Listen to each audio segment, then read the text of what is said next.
Almost viral, Wayne Jetski. I'm here with Skinnyfromthe9. We had some technical difficulties. I apologize. Yeah, I'm chilling. Good. I'm happy to be here. I'm happy you're here. You got the crew with you, sipping on a nice coffee. How you doing? How's your time in New York right now? Body Armor Sports Water. Yeah, it's a pH water. Apparently, it's supposed to help you hydrate with a little electrolytes. I'm not even a water drinker, to be honest, bro. I don't even drink water. What do you drink? I'm like a big Coca-Cola and Sprite person. Your inside's got to be fucked up. Probably. Do you drink water at all? No water, bro. No water. Only time you'll see me with a water bottle, is if I'm over here, doing an interview type shit. I really don't drink water. All the girls in my life tell me to drink some water. Was that a learned behavior? Did you not have water in the house as a kid or something like that? Nah, we definitely had water. It's faucet water type shit. Yeah, I was drinking. But faucet too. I don't know. I think I get it from my mom. My mom is a big my mom drinks soda, only Coca-Cola. She does not drink nothing else. And I think that passed on to me. Have you had any blood work done recently? Or you been to a doctor? Actually, yeah, I did go to the hospital because I don't know if you know I told you Yeah. I got Good segue. diagnosed with Bell's palsy. So this shit is random. They don't even if you look it up, nobody knows how you get it. It just happens to some people. Yeah. And basically it has something to do with your nerve. So somewhere in my brain or whatever, a nerve is connected to my lip, my eyebrows and shit like that to makes it move. And they say just for some people that shit just stops working. So I just woke up one morning and I realized that I couldn't smile. If I try to smile right now, this is not even I can't. And that sucks. You got the nice veneers. You can't even show off the veneers. This part won't go up. And right now, you see look at the lines on my forehead. Yeah, it's only one side is going up. I can't fake this shit. And then if I try to blink, I'm trying to blink this eye. It won't blink. You see? That's crazy, bro.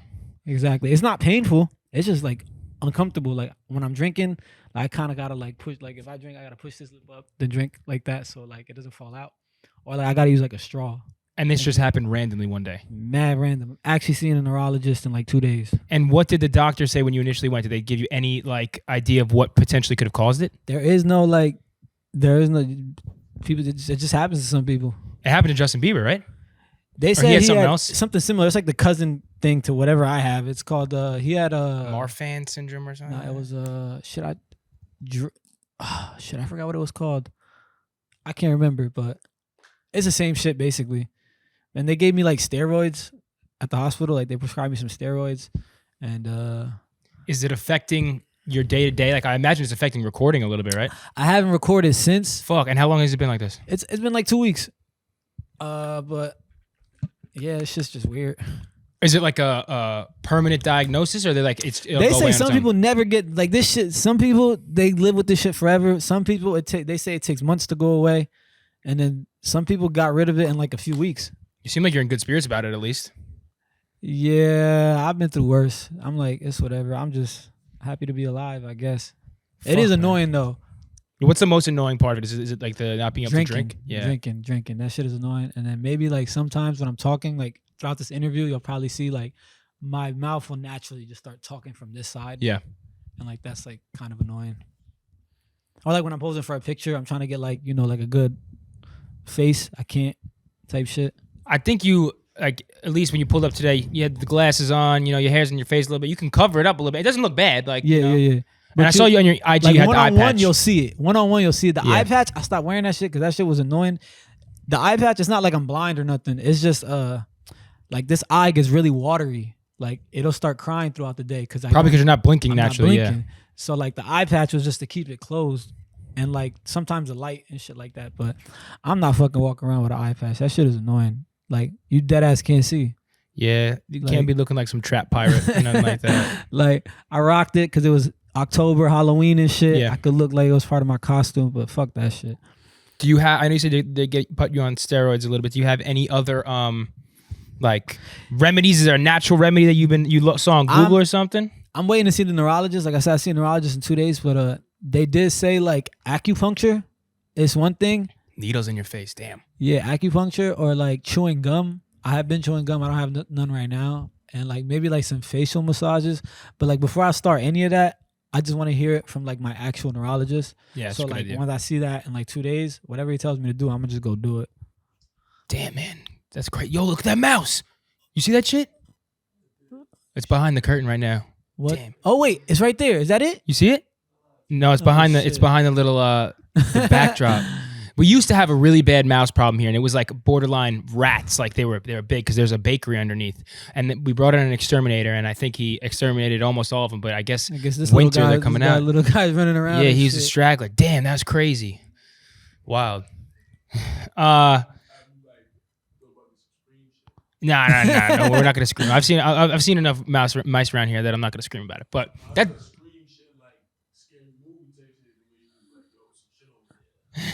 Oh, someone's be walked down the hall with a fucking hatchet or something. So sucks about the what's going on with the face, but at least you're keeping good spirits about it. You said you got some new music coming, right? Yeah, I'm actually dropping a new single. It's called Demon. It drops November 11th, Great. Friday. This like the first song that like I got like over like 600 pre-saves. Oh shit! Like, organic, like not no campaign, not no bots, like nothing like that. Like just me grinding, like I'm just like starting fresh. I hadn't like dropped no music like officially in a long time because I was just dealing with like mad label shit. Like I was signed to Reid. Yep. I don't know if you know that. Yeah. When I got out of that deal, like my whole music and business was just everywhere. So like it was hard to like set up releases or like just dealing with producers and shit like that. So after like time passed by and shit and I got all my businesses like together and shit, I was like, it's time to like officially drop some music. So like, this is like my first like official single I'm dropping. Just like been like in like 2 years. And this is all completely independent. You own everything. Yeah, independent. And I just like I was going through like a little depression, like a little. Nah, I wouldn't say like I'd say like fake depressed. So like I wasn't really feeling none of my music. Like, Yeah. I really thought like I don't know like, but like this song like I really like and like it addressed a lot of things, and like it's just really like me from the heart. You said it's called Demons? It's called Demon. Demon. Yeah. Fire. I'm glad you touched on the LA Reid stuff because I want to kind of backtrack a little bit and talk about your come up, and obviously keep talking about what you got going on. But you're from Somerville, New Jersey, Somerset County, right? Yeah. And before we got on the podcast, we were talking about mutual friends and stuff, and I first started hearing about you. I think it was before the Love Bless song because I had a kid that went to your high school. Shout out Matt Prudy and Sneakerhead. He was showing me your shit. And I saw it on SoundCloud. That's good that he showed you my shit. He was doing what he was supposed to do. Yeah. Shout out Matt. And it was just going crazy. And I was like, damn, I can't. A lot of times when you like hear a song and it's someone from far away or far moved, it's like you don't really relate to it at all. Not to say necessarily we have same backgrounds or anything, but when it was like someone who, I'm from Long Island, but I went to school in Jersey. I was like, damn, this kid's from a couple of miles away. Like, and he's making some noise that it went crazy. What was it like when that song first blew up in 2017? Well, it was 2018. 2018, okay. Well, yeah, 2018, yeah. Around this time, actually, November. Like, it blew up, like, around November. Like, I remember I dropped that shit, like, right after Thanksgiving. And that shit was, like, incredible, bro. Like, because a lot of people don't know. I was rapping, like, my whole entire, like, high school career. Even before high school.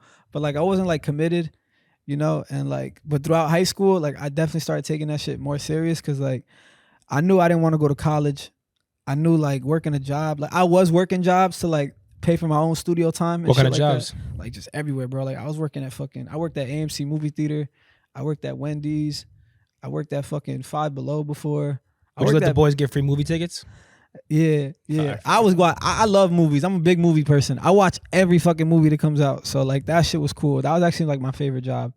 But, so I was, like, doing that to support the music shit. And, like I grinded a lot, like, you feel what I'm saying? So like when that shit finally, like when I got like the little bit like type of like the typest notoriety or like people start paying attention to my shit, that shit was amazing. Cause like I put the song out, I previewed it, I put a snippet of it, and like at that time a lot of people were saying like I look like Lil Pump or like Lil Skies or some shit like that. So like, and that really wasn't what I was trying to do though. Like that's just how it happened to look. Like I'm Spanish, like they're Spanish or whatever, light skin, whatever you want to call it. Like we just so happen, you feel me? But I literally went to sleep as a nobody. Well, not a nobody, but like the had buzz in the town probably. Yeah, like the next morning, like I'm everywhere, bro. Like that song traveled to like so many places, like, and it really was. That's not what I was expecting to happen. And when that shit did happen, like I just remember refreshing my Instagram, like just mad notifications, like people tagging me and shit like that. And I was like, yo, this shit about to blow. Even at that time, I didn't even know like how big it was gonna get. I was just like, I was in my basement. It was me and my little brother Josh. We were just in my basement. Like, did you record it in your basement? Nah, I recorded it in the Bronx. I recorded that song in the Bronx. I used to go to mad different studios, and we was just sitting in my basement, me and my brother. I remember we just went to sleep, woke up the next morning. That shit was just going crazy, bro. And like I still didn't know what was about to happen. Yeah. And like I just remember like that shit just started going like 100K views, 200K views, 300K views. That shit got to 1 million, and like just like mad people DMing me, like labels and shit wanting to sign me and shit like that.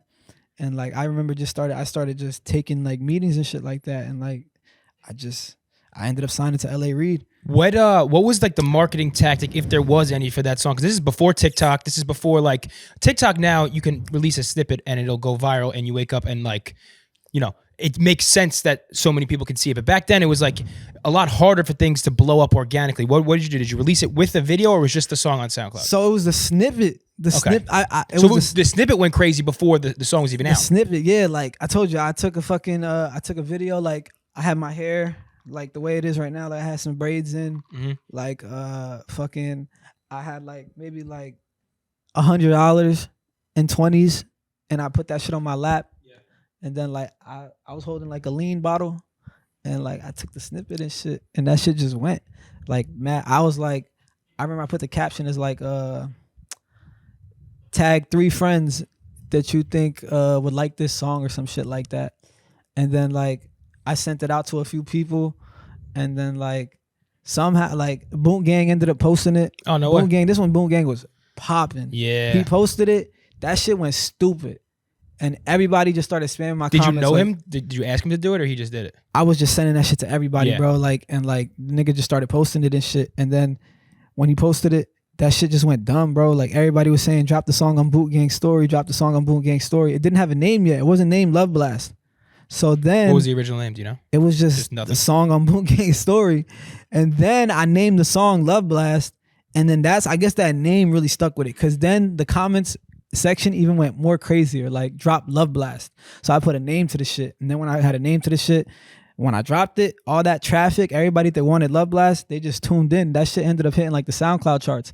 It was like number like, I don't know, I don't want to be wrong. It could have been like number 15 on the SoundCloud charts. Like I was right there with like Wi-Fi's Funeral, and like I want to say like Lil Skies and like some other like names like that. Peak SoundCloud. Yeah, like that shit was right there with them. So that shit was I just went crazy, bro. Like that was the best time. So the song comes out, you start getting this crazy buzz, you start getting hit up by labels, and what is the next step? Are you taking every meeting, or are you being selective? I got fucked over, bro, because yeah, I remember you talking about this with No Jumper. As soon as my song like started blowing up, mind you, this shit happened in like a 1 week span. And you're what, 21, 22 or something? I'm like 22. This shit happened like in a 1 week span. Like I put the song out, the next day the shit blows up. The next day I got this dude in my DM like trying to be like my manager and shit. And like I was young at the time, so I thought he meant well. So fucking he hits me up. He's like, yo, like I could get you signed and shit, blah, blah, blah.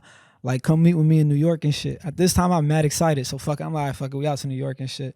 He calls me an Uber from New York, from Somerville. I'm like, oh, this nigga got money too, probably.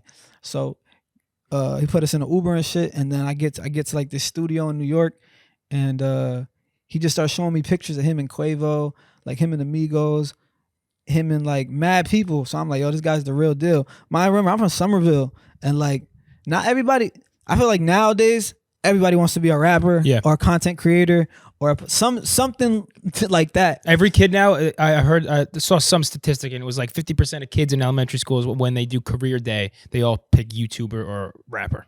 Exactly. That shit was popping back then, like 2018, but it's not like how it is now. So like, I feel like nowadays it's so easy to like, not easy, but like it's more accessible. Run into somebody famous, or like get next to somebody famous, or get a picture with them or something like that. Back then, that shit was hard. That shit was impossible. Like damn near. Like you just, from where I'm from, you just don't see shit like that. So like this dude got pictures with Amigos and shit like that. Like that shit was big. I'm like, oh shit, dude's the real deal. So he was like, whatever. I ended up signing some paper and shit like that. And basically, like, the paper was like, he had like the exclusive right to choose who I get signed to. I didn't know what the fuck that meant back then. So I didn't have control on who. That means I didn't have control on who to sign to. Yeah. So like I had Atlantic wanting to sign me, 300, Interscope. Like I met with John Janik, Joey IV, Todd Maskowitz.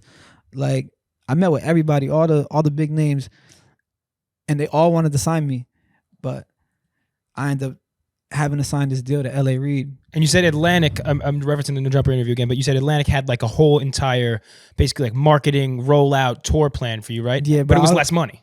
Yeah, it was less money, but I didn't care about the money because I was really like, I had a story to tell. Like I was really like dedicated to music. I didn't care about the money. I knew I would make money in the long run. Like, and even with that little bit of money, that shit was still a lot of money. It was a little bit of money, but that was still a lot of money. Because you had a little bit of a turbulent childhood, right? You were moving around a lot. Like, I didn't have the best childhood growing up, so I was grateful for whatever. I was just grateful to have a chance. Like, that's like damn near getting, like, going to the NBA or NFL.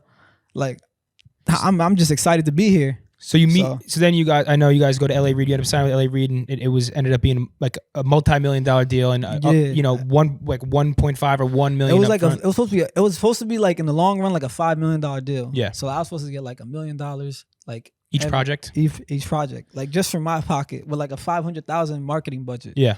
So that's $500,000 they about to use to push the shit, and then I got $1 million just in my pocket. So when you sign, then you drop Back When I Was Broke, right? Is that with the label? Yeah, I dropped Back When I Was Broke. That's not even what I wanted to do though, because I love that song's hard though. It was hard, but Love Blast was blowing up. That shit was going. So you almost thought it like cannibalized the Love Blast streams, like, or whatever. What I see nowadays, like, cause I'm like, it's so crazy, like being in the industry, and then like when you take a step back and you watch shit, the formula for every rapper nowadays is they get a song, they blow up, well the song blows up. And then what do they do next? They milk that song for as much as it can go. They get a super poppin' artist on the remix. Oh, that too, yeah. That's what they do. Damn, there was no Love Blast remix. Why didn't I get a Love Blast remix? That's what I said. And you were tapped in, like, you know, I know you got songs with PnB Rock. I was like 24 Hours, who was big at the time. Yeah, like why didn't I, like, that was conversations a no-brainer. That was a no-brainer. Like, that was just like, let's get a Love Blast remix. Did you try to do that?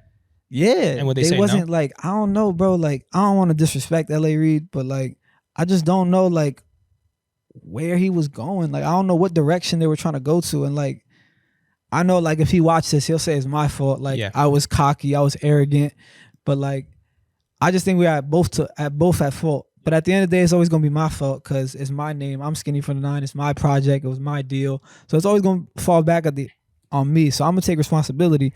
But like, I just feel like I don't know. Like, I just feel like they dropped the ball.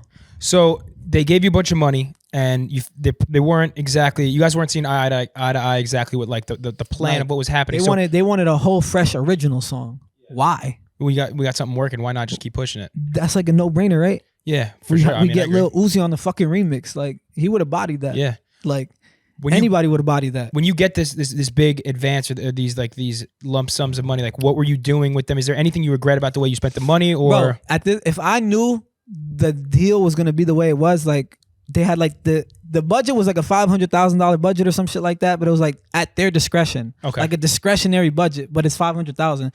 So basically, like, they use the money on whatever they think is necessary, and like, they don't even have to tell me what they used it on. Damn. So it's like, what the fuck are you using it on? Like, it was so confusing, bro. Like, this shit just made no sense every other day. And like, I wish I would have been like more like, not mature, like just more business smart, savvy, and said, fuck it, like, I'm gonna just put my own money into this shit since y'all niggas is bullshitting, because it's gonna help me in the long run. But I wanted to spend my money on flexing and shit like that. I should have just said, fuck it, I'll pay one of these niggas to get on the remix. So you had $1,000, fuck it, why not? I'll throw somebody $100K right now. So you had a pool of money that was accessible to you, and then there was also pool money that was accessible to the label. Yeah, but it was the money. But I feel like it's yours. I feel like that was my money I earned. So why do I have to put it into something that you guys are already giving me on? Like you said, I have a $500,000 marketing budget. Like, I don't get it. You get what I'm saying? Yeah, so 100%. Like, I don't know, bro. It was a new label. He ain't really had no staff. Like, I feel like he just picked up a bunch of interns. But like, I don't want to disrespect nobody, because the girl that worked on my project, her name was Alyssa. She was a sweet girl. And like I know she tried her hardest to like figure it out, but like everybody else, bro, they was just on some bullshit. It's almost like there should be like a course for artists that first get signed, or like I don't know, something they can go to manage their money and figure out how to do it. Because they do this with NFL players and NBA players who get big lump sums of money. Yeah. Cause I don't know if you remember, there's this documentary on ESPN. It was called Broke, and it was all, not to say that you're broke, but it was like how so many athletes, when they get their first deal, they spend it on stupid stuff, or they're breaking people off if they shouldn't be, and where they lose their money because they don't know how to spend it. Like there should be something like that, I think, for artists. Yeah, there should. There really should. Like there should be like what you do when like, it's just, I just feel like they just give a bunch of kids a whole shit ton of money and then they say just figure it out. And it's almost like not beneficial, but like if things go wrong, it's a headline, and it can. It doesn't even affect them because that's a tax write-off at the end of the day. They're not even like losing anything. So it's like, man, it's just so weird, the music industry. I guess the business side of the shit, but like I just. I feel like what was the craziest purchase that you ever made and most like biggest lump sum of money you spent in one time? I mean, shit, I was buying jewelry like a motherfucker, bro. I had like a $20,000 Rolex, had like a $40,000 AP, like bust down Cubans and shit like that. I was fucking I remember I would just go to the strip club, throw like $10,000, like leave. Must have been pretty sick though. Fucking mad strippers and whores and shit like that. Like just like buying Airbnbs, shopping, just shit like that, Were you bouncing around from like New Jersey, New York area to LA? I always loved being in Jersey, bro. Like I don't like LA. Like I like LA, but like I don't know. I love Jersey, bro. Like I love the East Coast. I like seeing seasons change. I like the cold. I like wearing jackets. I like the fall. Like I just feel like in LA, it never feels like the holidays. Like if you're in LA, like it don't feel like Christmas is coming. It don't feel like Halloween. Like everybody's fake nice. Yeah, like it's not that like warm like feeling of like Christmas with your family and shit like that, or like Thanksgiving and shit like that. Like it's just so soulless and like just like I don't know. It's nice though. It's nice, but it's kind of fake. This is a fake vibe. Yeah, I don't know. It's fake. It's fake as fuck. So as you're there with the label up until the project is an Evil World was the it's project. An Evil World. So what happened leading up to the project? Did the project rollout go the way you wanted to, or was that kind of all with things falling apart? See, this is like another thing that affected my growth, cause like I said, it was a new label. Yeah. So I guess LA Reid was still getting things like in order. Mm-hmm. So like I had to like be patient. That was one of the things they said, like be patient. Everything's about to happen. And I remembered that I got asked to do this show. It wasn't really a show. It was a private show for like LA Reid and like everybody who's like, I guess, what's that word? Invested into Hitco. So all the investors. So I guess it was going to be like a bunch of rich white people. You know what I'm saying? And it was going to be a show. I guess like some Illuminati shit, right? Yeah, probably. It was going to be like a show and shit. And everybody that was like signed to Hitco was going to perform. And this is basically where like LA Reid was going to showcase his talent to everybody else to like, this is what I'm like to show what he's been doing with the money they gave him or whatever. Yeah. So I remember LA Reid asked me to be the main event. Like I was gonna be the main event, and at that time it was like me, Yella Beezy, and oh shit, he was on Hitco too. Yeah, he was on Hitco. Wow. Yeah. But like I was priority at Hitco, but Hitco wasn't ready. Mm-hmm. If that makes sense. Yes. So I was priority. I definitely was priority. They told me mad times. So I ended up getting locked up for the kidnapping. Yeah. Summer 2018, probably? Yeah. I missed the show that I was supposed to be at. Like that show was like, everybody told me, like he told me, the whole staff, like this is important for your future. Like you have to like make sure like we did mad rehearsals. Like I fucking met with like a fucking performing teacher. Like it was serious. Yeah, it was very important. Like they set it all up. Like lights, fogs, and all this other shit. So like that's when I was really supposed to like, I guess like they were gonna press go on me after that show, but I got locked up and I missed it. So they gave it to Yella Beezy. Like Yella Beezy ended up taking my spot and becoming like the main event, and that's like who ended up becoming priority there. Yeah. So get into the kidnapping thing, because I remember when it happened, and I remember that it was a whole bunch of shit. Like someone basically like lied on your name and I mean like just some fucking bitch ass kid, like somebody I was cool with, like broke into my house, stole some of my jewelry, and I basically like I guess you say like kidnapped him. I beat the shit out of him, and then like he called the police, but it wasn't really kidnapping. Like when you think of kidnapping, you think of like tying somebody up, put a sock in their mouth, and like like torturing them. Like nah, I just like forced them inside of the car I was in, and I just beat the shit out of them. That's I guess the legal definition by some parts. I guess taking somebody against their own will. Yeah, but like then when like how long were you locked up for? 3 months. Okay. And what was that experience like? That shit was ass, bro. I saw my whole life passing by me. Like I just knew like I'm missing mad shit that's important to my career. But like I tried not to look at it that bad because I know when that shit happened, I got posted everywhere. Like everybody was talking about it. Even when I got released, that shit was everywhere. Like I have like one of them infamous mugshots and shit like that. So like I looked at it like that because I looked at it like XXX when he got locked up. Like who else? Like TK. Who else? Like I just remember like every great artist, like this was a jail story. They had this happened to them. So I was like, it's all right, I'm about to just go up when I get out. I'm about to go crazy, And then when you get out, what happens? You released like a first day out or out of jail? Yeah, I released like just left jail, and I didn't even want to put that song out. Like I had a whole like jail EP that never came out. Were you writing in jail? Yeah, I was writing a little bit, and like that's what I'm saying. Like L.A. Reid like had no interest in like jail shit. Yeah, if that makes sense. Like that was a bad look for him. It didn't, but like that's like a no brainer. But when you have someone like even like Yellow Bees is a street artist. Like that's what I'm saying, bro. Like it was weird, bro. Like the shit was just weird. Like he had no interest in like trying to like promote something like jail wise. Like, and I don't get why. Because when you look at XXX, we look at TK, when you look at all these rappers, nigga, they fucking went crazy after jail. Yeah.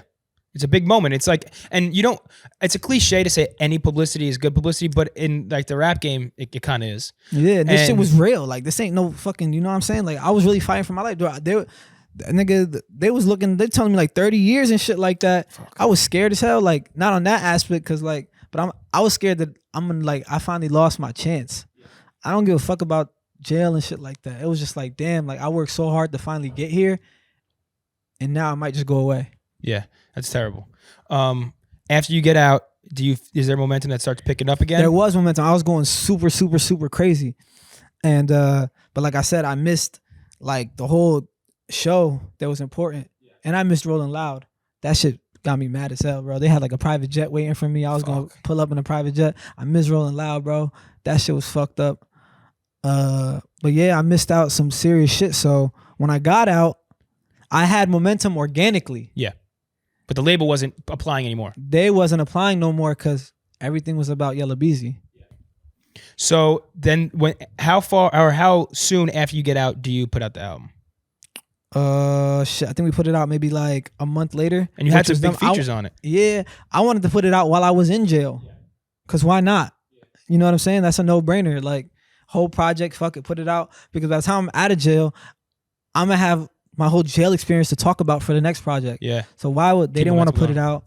Like it was just shit like that, bro. Like I think it was like money issues and shit like that. I don't know, bro, but like they just.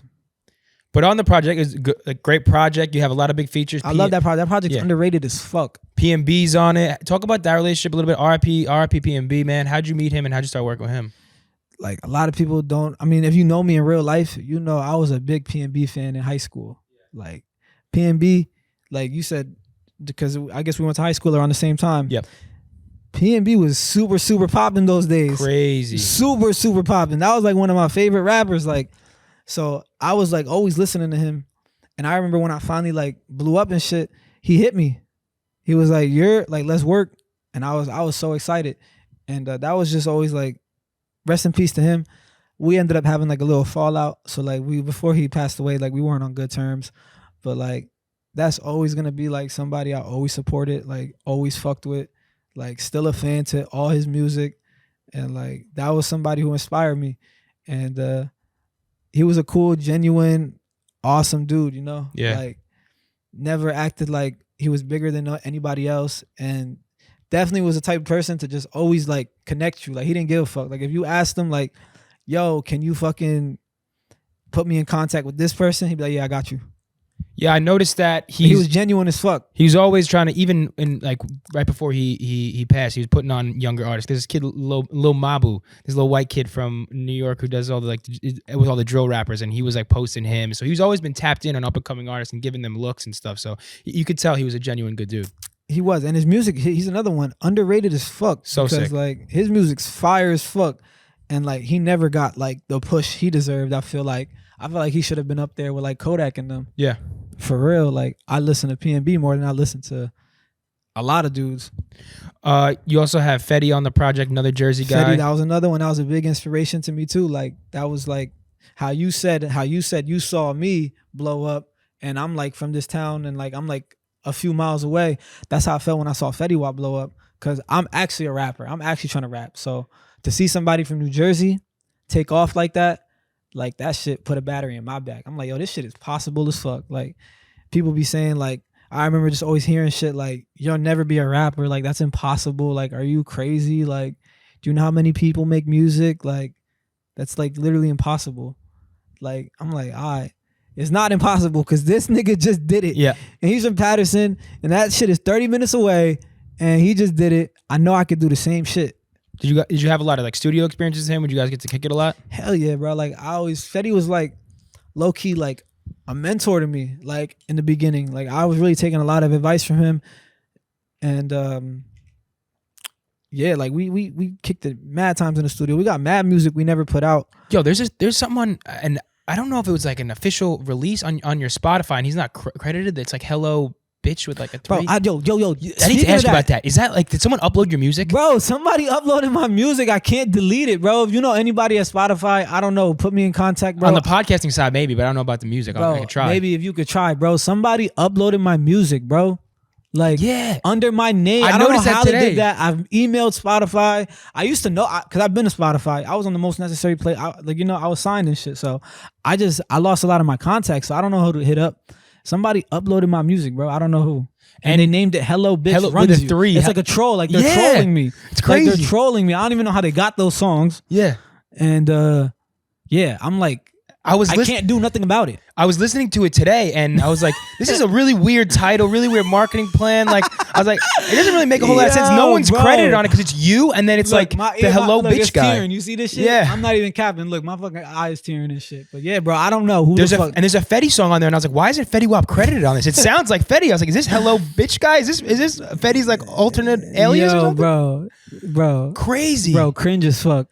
But the songs are good. Like it's not like it's. Bro, somebody needs to delete that shit ASAP, bro. Like I've tried. I've went on like United Masters app. Like there's no delete button. Like it won't go away. I've emailed them like this needs to be taken down immediately. Because does that mean you can just, when you upload a song, if you put in any artist, you can get it put on their page? I'm thinking. That's nuts.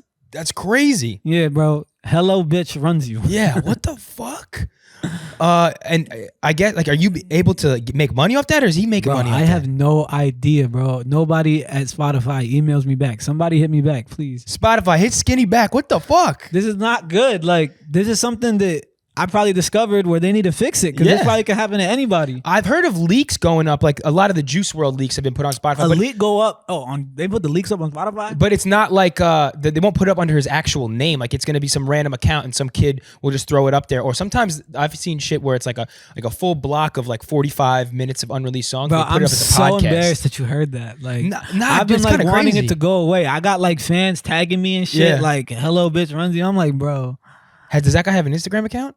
I looked for it. I can't find it. Damn, we might have to. Somebody dead ass just trolled the fuck out of me. What you might need to do is get another, because that's probably a hacker. You need another hacker, like nerd type of dude, to like reverse the hack on him. Like, what the fuck, right? That's crazy. And then like the man. picture is like, it's fucking weird.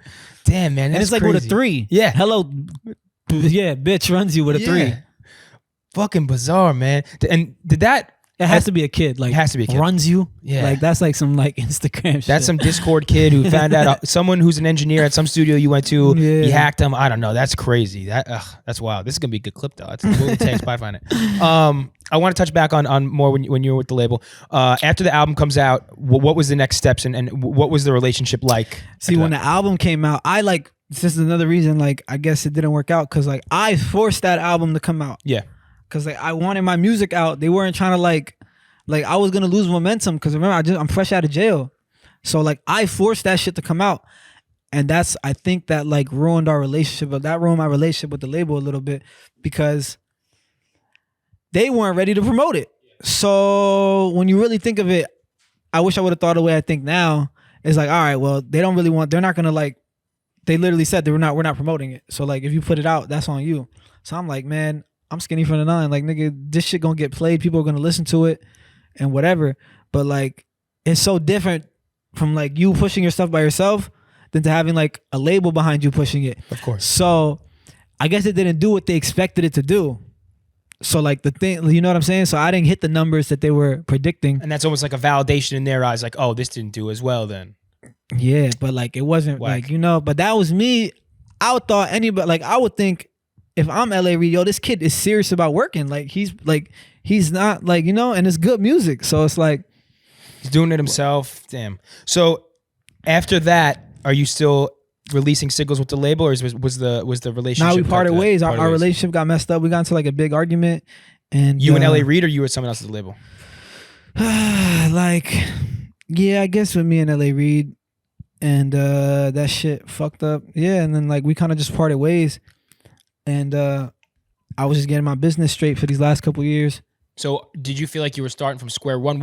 I know you said you had like a little fake depression. Were you not wanting to record music, or were you just kind of like still like in a bad place but still trying to put shit out? I was like financially kind of fucked up. Yeah. So like that like I'm gonna just be honest, like, you know, this music shit costs money. So I was like going 100%. through like a small little financial crisis. Nothing crazy, but it was definitely like I had to figure shit out.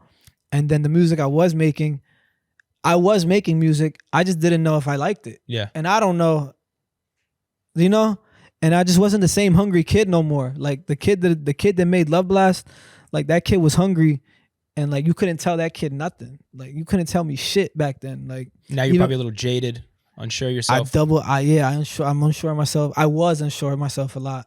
I second guessed everything I did. Now I'm just so much more like in a healthier space. I was in a toxic relationship too. I'm not gonna lie. I've never even touched on that. Yeah, speak on like it. People don't even know. I was in like a super, super, super toxic relationship, but I kept that shit low key as much as I could. So like that's why nobody really knows about it. I was in a badass relationship. Toxic like, how? When you see Blueface and Krishan, like that was my relationship. Like that was really like I was in a toxic ass relationship. Yeah, it's tough when it's like that, and you know, I don't know about the relationship, but like a lot of the toxic. That held me back. That helped me. Like that made my depression a little worse, and that held me back from like doing what I'm doing right now, what I should have been doing 3 years ago. Like as soon, you know what I'm saying? Yeah. So that shit was bad, bro. Like that shit was bad as fuck. So you had scattered releases, and you're, you know, trying to get the business right. What has changed now? Now that I feel like you seem like you're in a better headspace. What is changing now in these last couple months or year that makes you feel like you're in a better spot and ready to kind of continue pursuing what you got to do? One, I'm out of that toxic relationship. Yeah. That shit made me unsure of a lot, made me doubt myself a lot, and that shit was just the only thing I was focused on. Like I'm focused on my so lame. Like I was focused on my relationship with a person who ain't even really give a fuck about me. So that shit. Was she someone that you got with when things were going good, and then when things like took a little bit of a turn, she was just flipped the script? Type shit, yeah. Yeah. It's tough. Yeah, and I wasn't ready to let go. So like I'm here trying to force somebody to love me and shit. Yeah. Like you can't force somebody to love you, bro. So I'm trying to force somebody to love me, and you can't do it. You're trying to be like Ryan Gosling in the fucking Notebook or whatever, and pull out all the stops. Yeah, bro. Like, nigga, I just had to let go, and I finally was strong enough to let go, and like, nigga, I'm back in my bag. So that was one thing. What was your question? It was kind of how you got into this headspace now. What's different now? Yeah, I got out of the toxic relationship. Like I ran into like some of my streams and stuff from around the years. They all like racked up and shit. So I ended up getting like a good little small portion of money. I started investing a little bit of money that I had. So I got like steady money coming in. What'd you invest in? Like my boy does stocks and shit. So I gave my boy like $10,000 and he brought me back 20. Damn, nice. In like 2 months. Might have to hit your boy up. Yeah. Shout out Justin. Justin Emmanuel. Matt Prudent knows him. Oh, really? Yeah. He's a Somerville guy? Yeah, Somerville. My boy Justin. We've known him my whole life. So Yeah, and then I like I guess I wouldn't say reestablished myself, but like I caught some W's. Like I took some L's. I ain't gonna lie, but like I took some W's now recently, like on the internet and shit. So the perception and everything, it's just everything's a little different now. I'm just like re-energized. Yeah, one specific W was the fan coming up trying to sneak you or trying to be funny. Yeah, trying to be funny. You had to hit him one time. Talk about that a little bit. Where was that? On the boardwalk? Bro, I was on the boardwalk in Seaside. You know where that is? Seaside. Memorial Day weekend. That's like the best way to like, because whenever I go out in public, I get stopped by everybody, especially like in Jersey. That crowd, that type of crowd that's on the boardwalk. So I guess this kid was trying to have a viral moment and guess trying to take a TikTok, trying to be funny, and like was gonna put it out, but it ended up not going the way he wanted it because then he got punched in his shit. Hell yeah! And that was his viral moment. He went viral, but for the wrong reasons. Right reasons for you though. He went viral for sure. And then he tried to sue you or some shit, or he tried to blackmail you. He tried to sue me, bro. I got my lawyers squashed that shit. Fire. That shit was done up, and you know, then I rekindled my relationship with Adam 22. Yeah. Adam 22 was somebody who was like my biggest like enemy at low key for a little bit. Mm-hmm. But a lot of people don't know this. Adam 22 was one of the first people I met in the industry. Mm-hmm. And Adam 22 was one of the most genuine people. Our relationship was great. Like Adam 22 supported me a lot. Adam 22 showed me the utmost amount of love. I remember when I went there, when we were when we first met, and I was trying to drop the Love Blast music video. Well, I wanted somebody to shoot the Love. I wanted Cole Bennett to shoot the Love Blast music video. And I remember just telling Adam, like we were just talking about music, and he was like, what are you gonna do for the video? And I was like, yo, honestly, bro, like I want Cole Bennett to shoot it. And he was like, well, shit, let me try to help you. He texted Cole Bennett right in front of me and said, yo, shoot the Love Blast Skinnyfromthe9 music video. Cole Bennett didn't respond. I guess I don't know what Cole Bennett was doing, so he didn't respond right away. But like just him, I don't know. So I don't know what was said after. Obviously, he never shot it. But just shit like that, Adam showed me a lot of love. So when our relationship we had a fallout because, you know, I was just being arrogant, cocky piece of shit. So I ended up saying something about him that he didn't like. And, you know, he fucking tear me apart. Yeah. But then we rekindled our relationship, and that shit helped me too. They had a great, so like, your new No Jumper interview was fantastic. I really enjoyed it. It was funny. Remember we were talking about before the podcast started, like the OG No Jumper? Yeah. Like I got one of the OG interviews too. Yes. You know that, right? Yeah. So I got one of the OG interviews and I got one of the new interviews. Fire. Was that in the new spot they're at now, or that was before they moved? That was before he moved, like I think like 4 times. Yeah. So I need the new one. The Island Boys shit you were saying was hilarious. Fuck the Island Boys. How did you even get like around them? The Island Boys. Or know them? I don't know the Island Boys, but they're definitely they definitely watched Skinnyfromthe9 before they got famous. For sure. You can't can you agree with that? 100%. They were definitely Skinnyfromthe9 fans. Yeah. So those kids, I don't got a problem with them, but they just they're kind of brain dead. And they just tried to troll me one day, and I was just like, what the fuck? You guys are like my kids. I birthed you guys. Yeah. You know what I'm saying? So they just tried to troll me one day, and I was just like, whatever. I guess that's their whole marketing tactic. And then I ended up getting with their manager. I guess they did their manager dirty. Poker the Jew. Poker the Jew, yeah. And I don't know, it's just funny how the world works. Me and Poker just ended up chopping it up and shit, and then Poker started managing me, helping me get some shit and play and shit like that. Not officially managing me, but definitely just, we just fixing my relationships, updating my contact list and shit like that.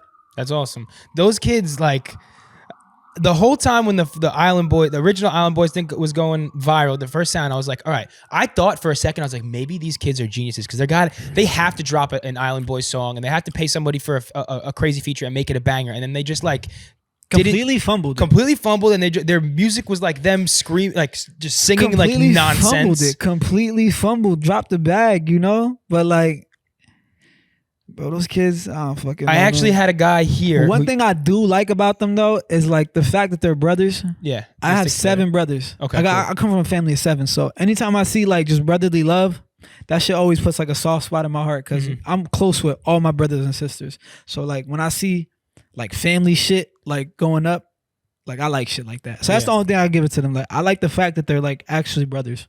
Yeah, I can see that. I mean, they have. But other than that, they're fucking clowns, goofy as hell. Goofy. They just fucking have taken missteps along the journey completely. And there was this guy here, used to be an editor here, and he makes clothes now, but he got like 5 different cameos from them and made it into a song, and with just like took their audio from Somebody the cameos here bought a cameo from the Island Boys to make a song to promote his merch line, and it's better than any song they've ever put out. And how do you do that? I'm confused. He like wrote the song, I guess, and then he had like all the lyrics written out and did it in different cameos. So I guess they wouldn't know that they were making a song. I mean, I won't think they would have realized anyway. And then he put it together, put it behind a beat, EQ'd the vocals and stuff, and it sounded like pretty good. And he like put it out as a promo for his I want to hear it. Yeah, I got to pull it up. My man Buddha Ben, shout out Buddha Ben. They're probably mad as hell they gave him that. Yeah, they probably want to buy it back. Yeah, they and, like, should, use honestly. it as their own song. It would have been better than anything they put out as a single.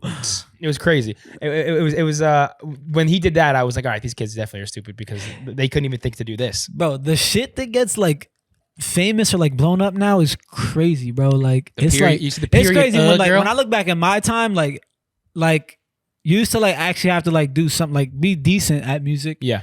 Or like the fans had to connect with you somehow. And like it's like I remember like around my time, like who was like, I guess I'm like that type of niche, like that weird, like it was like long neck. Yeah. Long neck and wide neck. Is Long Neck dead? I think the Long Neck's dead. No way. I think he died. I'm gonna check it. No fucking way. Right He was a good kid. I hope not. Let's see. Long That's Neck. crazy.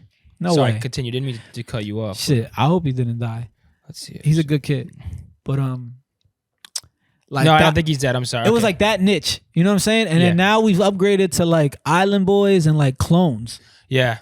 Bizarre, like the fake Drake thing. Bro. And that guy was getting bags, but now I think his run is over. Bro, but. You went from long neck and wide neck to fake Drake, Island Boys, and fake Little Durk. Oh yeah, that Durkio thing was like what fake Drake asked me to do a song. He needed me to save his career. Oh yeah, you didn't. Did you see that? No, I didn't see it, but you didn't do it, right? Fuck no. Oh, fuck that. Can't put my he wanted the Skinnyfromthe9 stamp. It was after I watched that boxing match. Oh. I went there. How did he do? He lost. You didn't see it? Nah. Oh, it was posted like everywhere. He lost and shit. And his manager actually had called me into, because we got to argument on live. Yeah. I don't know if you saw that. I may have. A few blogs have picked it up and shit. We got into argument, and I guess he thought like I was like after him, because like he came to New Jersey. The fight was in New Jersey. Oh wow. That's why I went. It was something to do, and like I know the owner of the company that was like promoting the fight, the pay-per-view. Yeah. Yeah. So he was like, yo, like he called me to the back room. And he called me to like his like casting room or whatever the fuck you want to call it. And he was like, yo, like, I hope we don't have no problems, bro. Like, I'm like, bro, I kind of felt bad though, because he's a good kid. I guess he's a good kid. I guess like, and he's trying to get like the way he described it when Adam interviewed him was like he's trying to get a bag. He's got a kid, and I understand you got to get money. I didn't even know he has a kid. I believe he has a kid. Yeah. So like, I respect the hustle, but like, I hate goofy shit. And it's going to be tough for him to pivot to anything else in media or in music or anything, because he's just always going to have. I don't like goofy shit, bro. Like that shit was goofy as hell. Like, and it was like, I don't know, it's cringe. It's cringe. But yeah, he asked me to do a song and shit. I had to decline. Yeah, I posted the screenshot. I want to see how the fans were gonna react to it. And what they said. Because everybody would have been like, do it. I would have done it. But I got nothing but backlash and shit like that. But yeah. I told him to rebrand himself. Like I was down. I wanted to interview him. And like just like completely like if you saw the Academics and 6ix9ine interview with Whack 100, that's kind of what I wanted to do.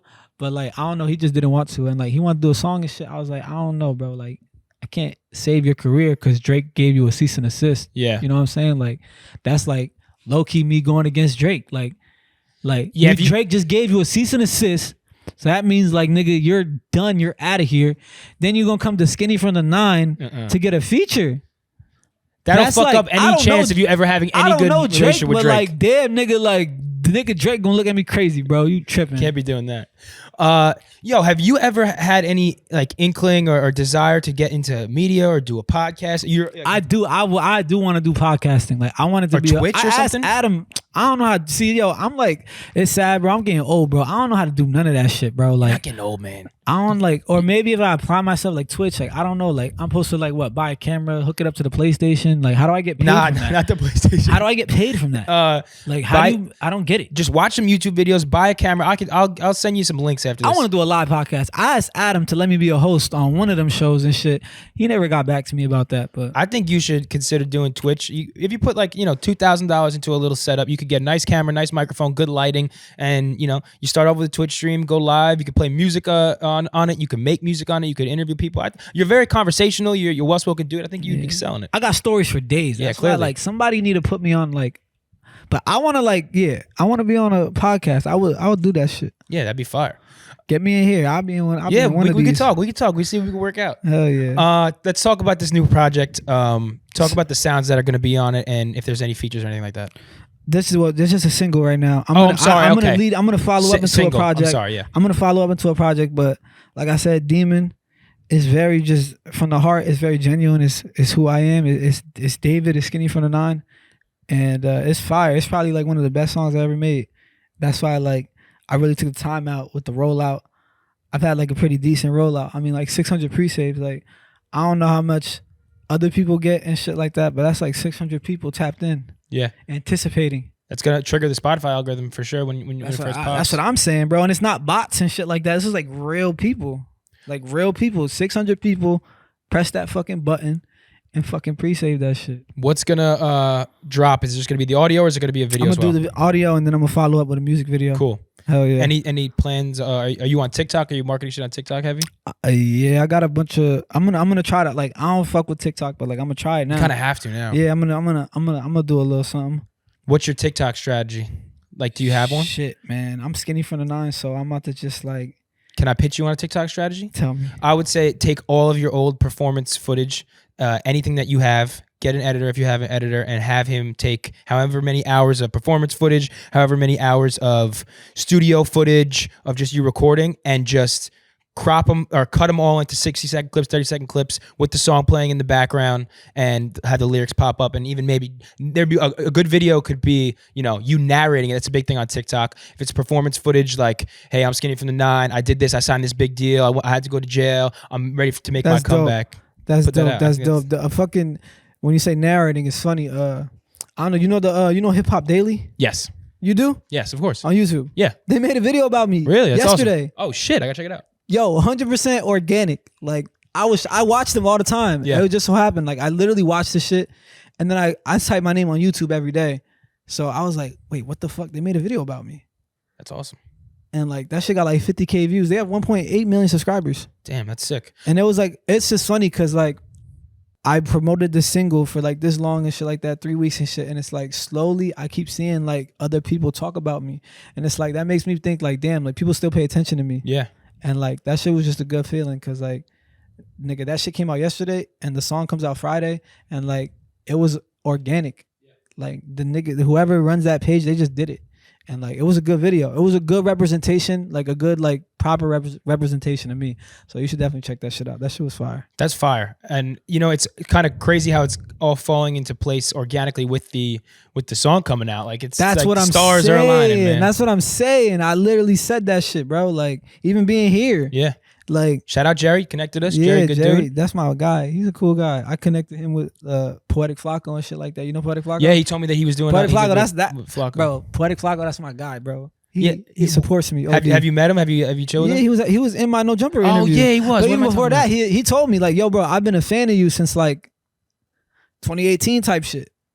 Poetic. So I'm yo, that's crazy. He's the next academics, man. He's the next up in that school. He's a cool dude. Damn, man, I'm really excited for what you got. I'm really happy that you're so open about everything and that you're in a good headspace, and really excited to see what's coming next. Before we get out of here, you're a Jersey guy. I want to ask you about pizza a little bit. Jersey versus New York pizza. Who you going with? Jersey pizza. Jersey pizza. Jersey bagels too.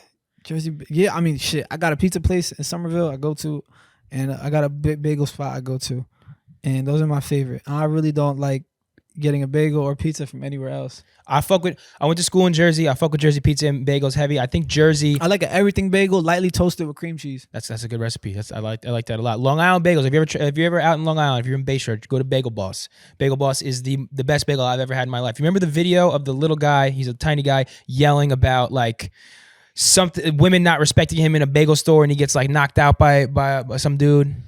As a commercial? No, it was a viral video at my hometown bagel spot, and it was called The Bagel Boss Man. He remembers. but it put Bagel Boss on the map a little bit more. But he was this crazy, like he wasn't like a midget or a little person, but he was very short, and he was going on this tirade about how women don't want to basically give him any pussy because he's short. And I don't know why he was doing it in a bagel store, and someone just like threw him on the ground, and it went crazy. Wait, viral. they pushed him on the ground? Well, he was like fucked up, yelling in some woman's face, okay, like kind of okay. almost like it looked like he was getting ready to attack her, and then some big dude kind of just threw him on the ground, and he kind of spiraled. But it was a viral moment. Hope he's doing well. But the bagel spot was really good. But I'm glad you. I'm gonna the check Jersey that bagels. shit out. Yeah, I'm gonna check that shit out. But really glad that you're in a good headspace. Really excited to hear the song "Demons" coming out this Friday. Demon, not demons. Yeah, Demon coming out this Friday. I'll cut that so it's you're good. They're gonna check it out. But hey, tell everybody where to follow you. What to look out for. Like I said, Skinnyfromthe9 on Instagram and Twitter. I got 2 Instagram pages. No, I didn't. I got 2 because I lost my Instagram page. My original one that had like 1 million followers. I lost it. I made a new one. Then I got the old one back, and now I'm just rocking out with 2 pages. The one that you hit me with was the new one, I think, right? Yeah. In the group. Okay, yeah, cool. So I just got 2 pages now. But so follow both pages. Follow me at Skinnyfromthe9. That's the new one I use now. I like the new one better than the old one. I don't know why. It's just more active. Yeah. So at Skinnyfromthe9 on Twitter, Instagram, and Demon, November 11th, all platforms. And shout out my boy Jetski. Hell yeah, man. Thank you for coming through. Appreciate you, bro. Appreciate you, bro. Good shit. Almost viral. Let's do it.